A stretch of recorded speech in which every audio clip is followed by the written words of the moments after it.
এই ট্রেনটা প্রতিদিন মানুষদেরকে এক জায়গা থেকে অন্য জায়গায় নিয়ে যেত।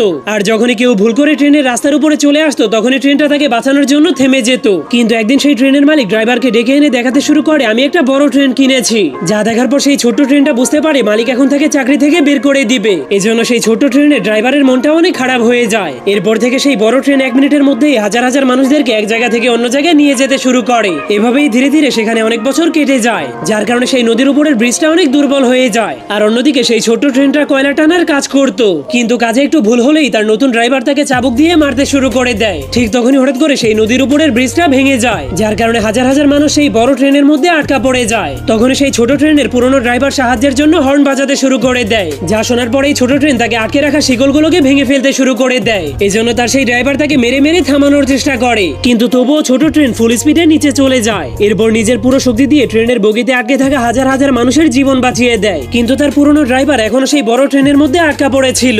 এজন্য ছোট ট্রেন নিজের জীবনের ঝুঁকি নিয়ে তাদেরকে সেখান থেকে বাঁচিয়ে আনার চেষ্টা করে, কিন্তু এত বড় ট্রেনকে বাঁচাতে গিয়ে সে নিজেই নিচে পড়ে যাচ্ছিল। এজন্য তখনই পুরনো ড্রাইভার তার ভেতরে বেশি বেশি করে কয়লা দিতে শুরু করে দেয়, যার ফলে ছোট ট্রেনের শক্তি অনেক বেড়ে গেলে সে ফুল স্পিডে সবাইকে বাঁচিয়ে দেয়। কিন্তু তাদের সবাইকে বাঁচাতে গিয়ে হঠাৎ করে সে ব্লাস্ট হয়ে আত্মা হয়ে আকাশে উড়ে